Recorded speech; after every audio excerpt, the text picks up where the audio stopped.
Welcome to the deep dive.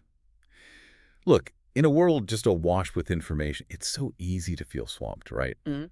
Especially when we talk about something as huge and, well, complex as global inequality. Mhm.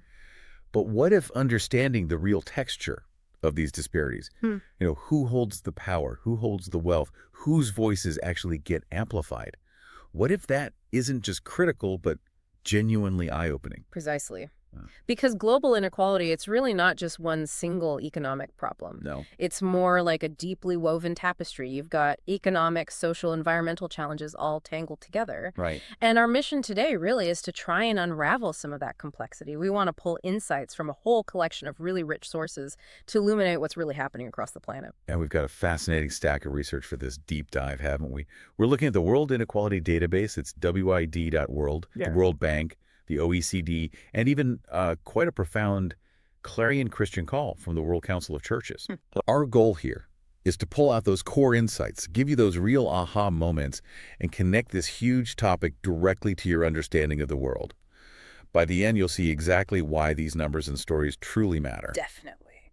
So, okay, let's maybe start by grounding ourselves. Yeah. When we talk about inequality, what exactly are we trying to measure? I mean, it's so common to mix up income and wealth, but they're quite different things. They really are. Think about maybe a retiree living in a valuable family home, lots of wealth there, but on a fixed, pretty modest pension, low income. Exactly. That person has significant wealth, maybe, but not necessarily a high income. Understanding that distinction is, well, it's fundamental. Yeah. And to really get a clear picture, we often focus on disposable income. So that's the money you actually have left after taxes and any government transfers, benefits and so on. Right. What you can actually spend. Precisely.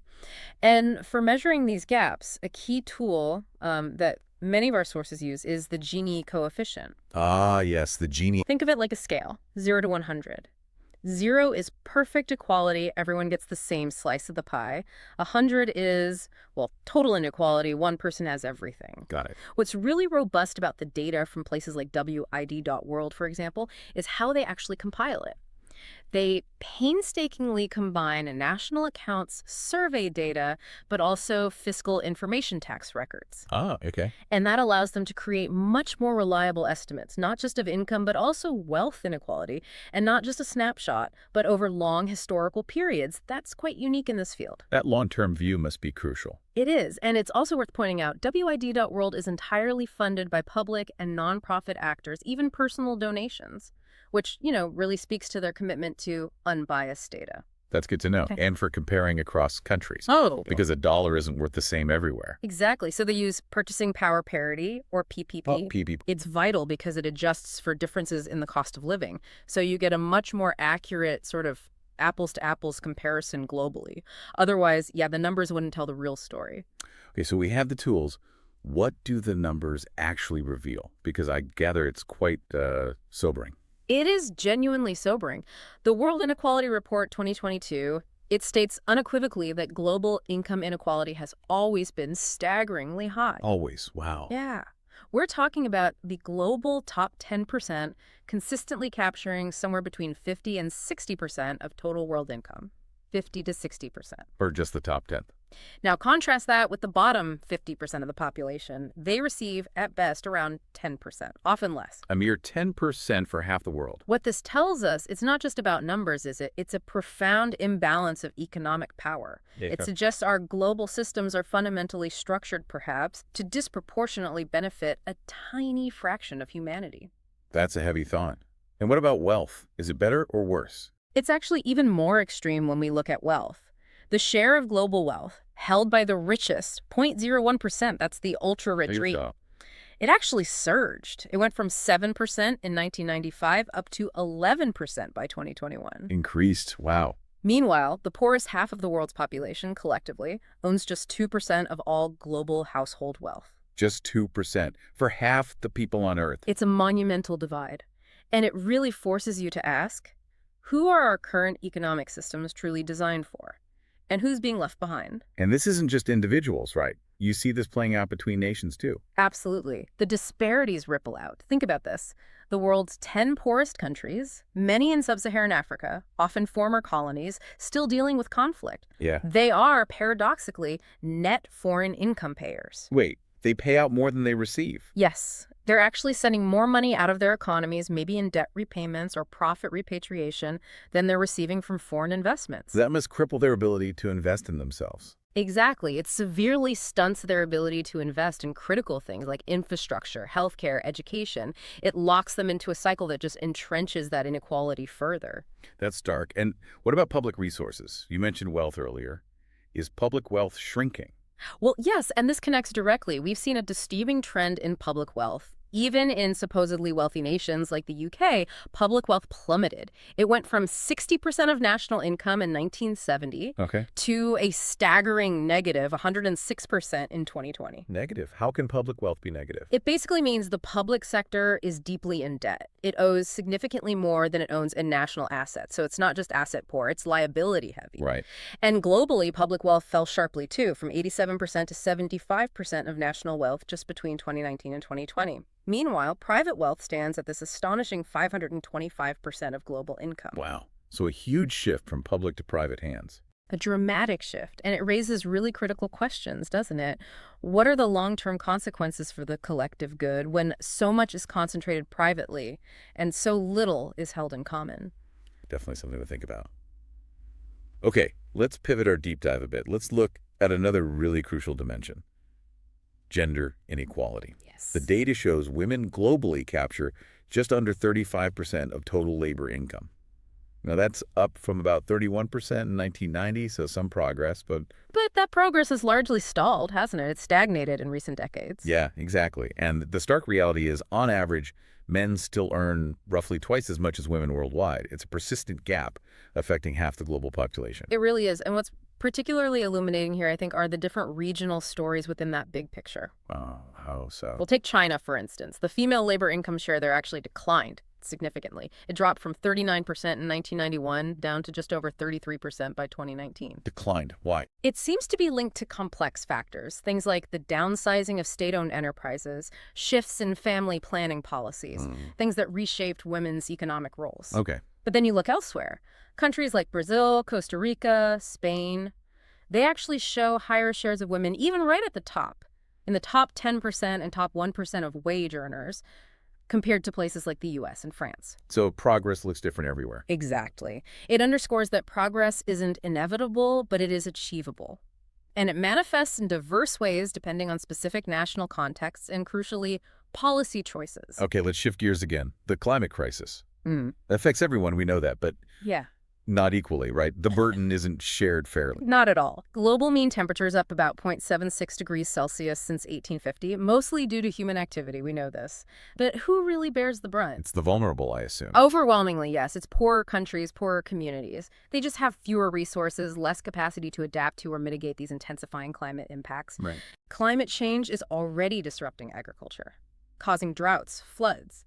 It threatens the very existence of indigenous peoples whose lives are so closely tied to the environment. And the emissions themselves. Who's responsible? This is where the inequality becomes truly astonishing.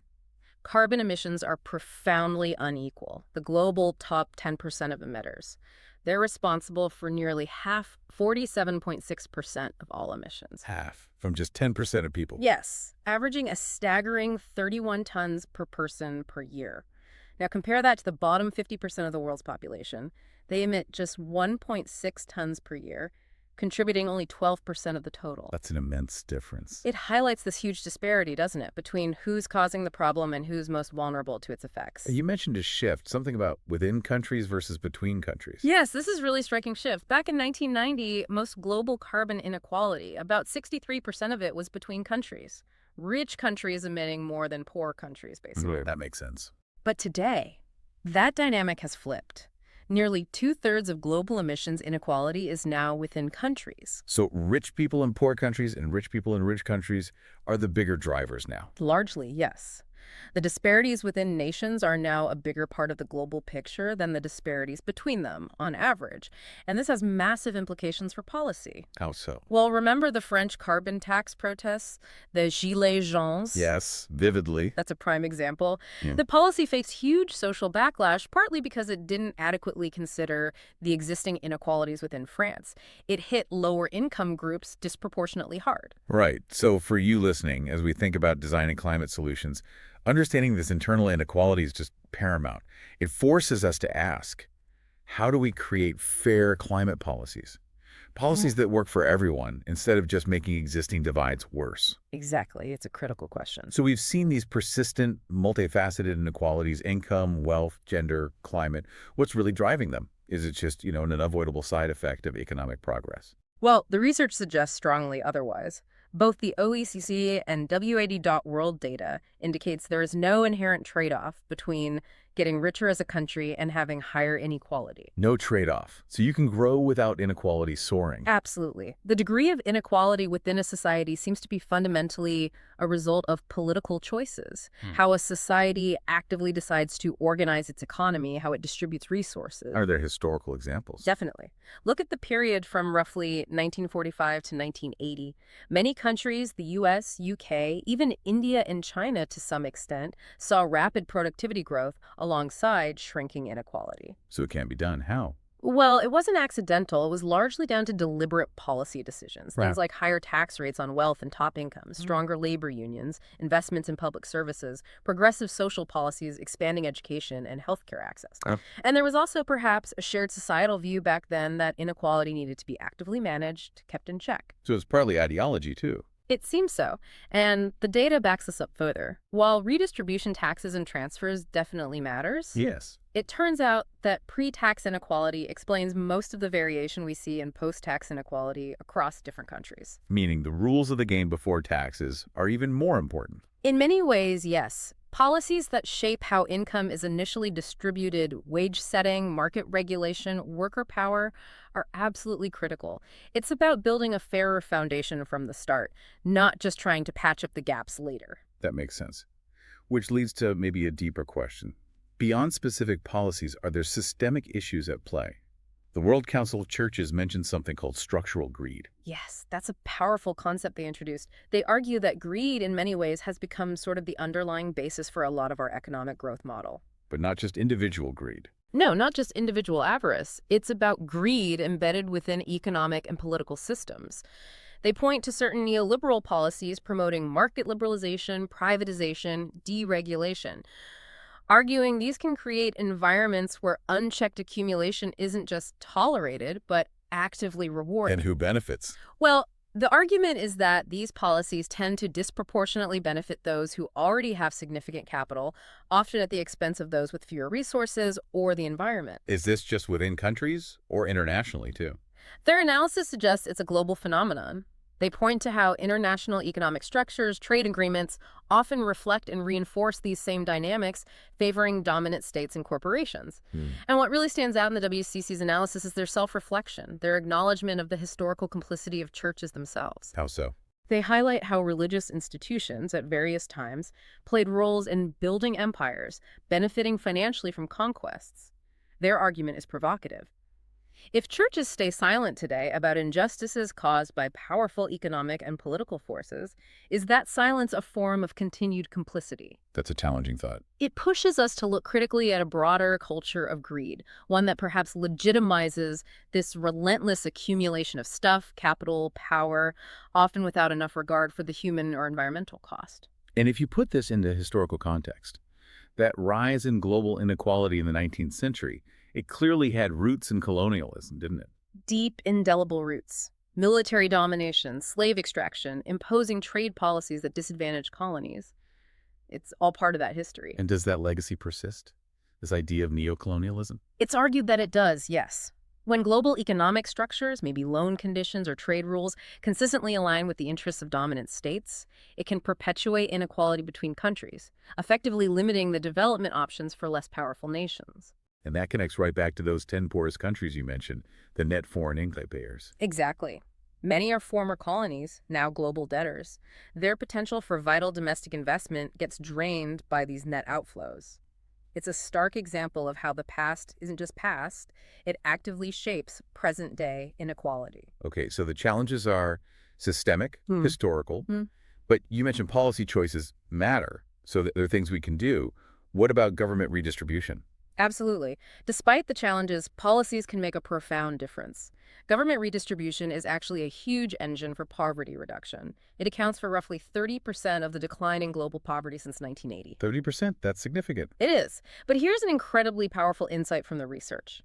Public goods alone, things like accessible education, universal health care, social assistance, they contribute a massive 20% to that poverty reduction. That's the services themselves, wow. Yes, because these services are inherently more equally distributed than pre-tax incomes. They are incredibly effective at reducing inequality within countries. Can you break that down a bit more? Sure, think of it this way.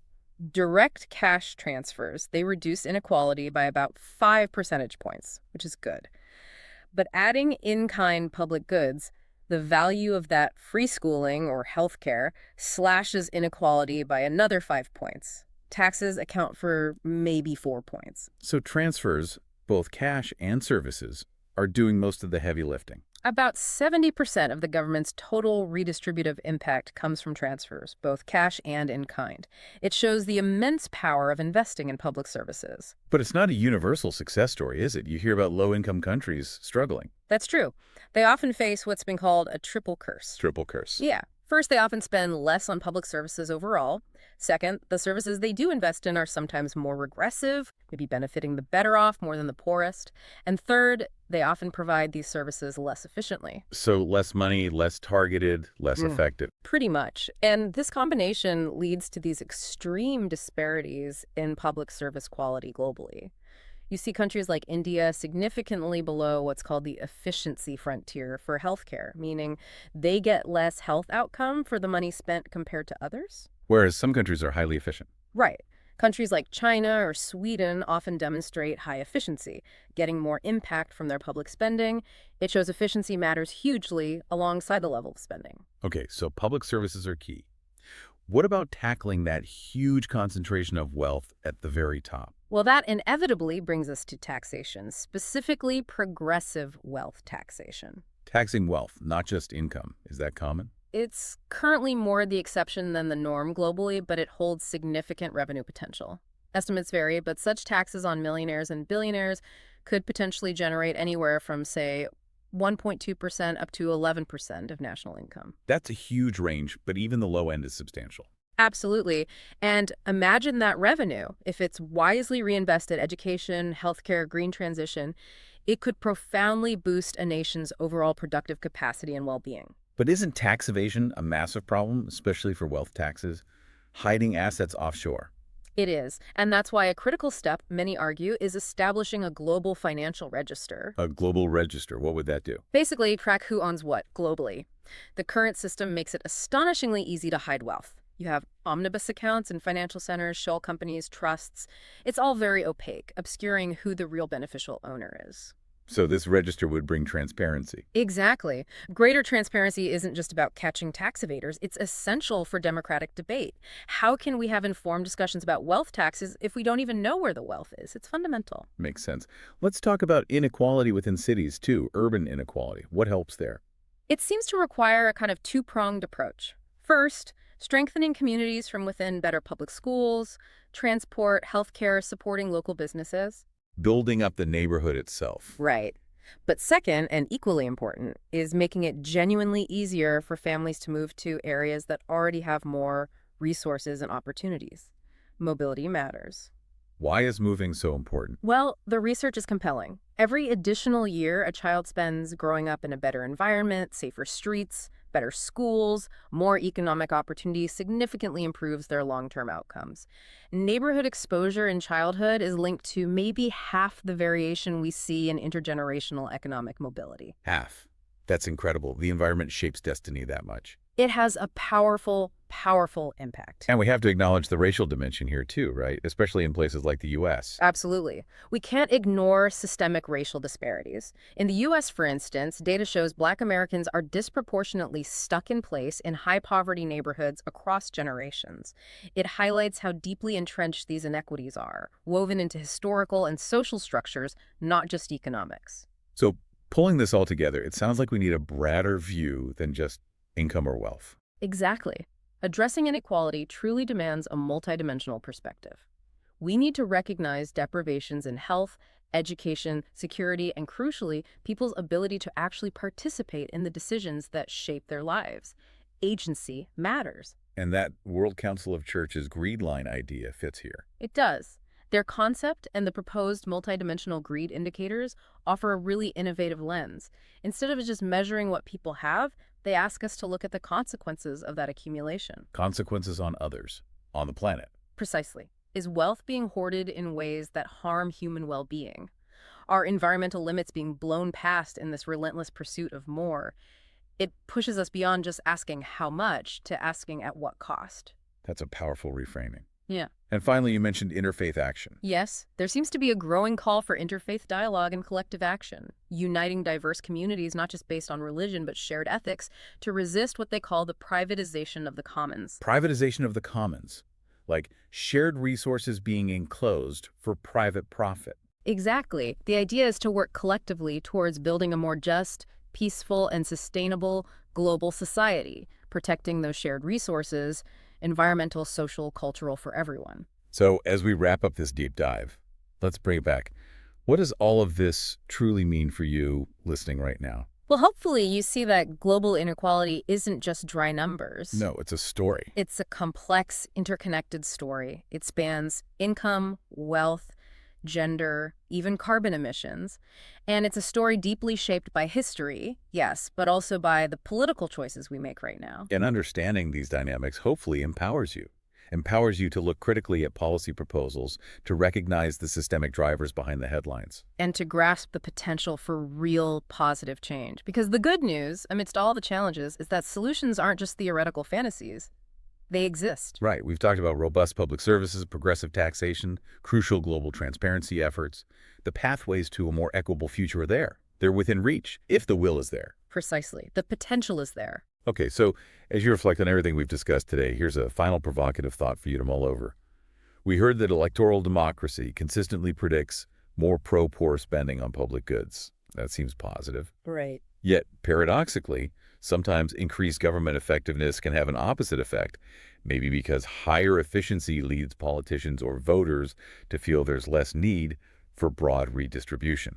It's complex. And we also know that public sector corruption consistently lowers the positive impact of redistribution efforts. So putting all that together, how might we need to reimagine global governance and, critically, data transparency? How do we truly ensure public services reach those who need them most, especially in the lowest income countries, without these unintended negative consequences or corruption undermining it all? It's a tough question, isn't it? It challenges us to look beyond simple solutions and demand maybe deeper, more systemic change in how things are governed and measured globally. Something to think about.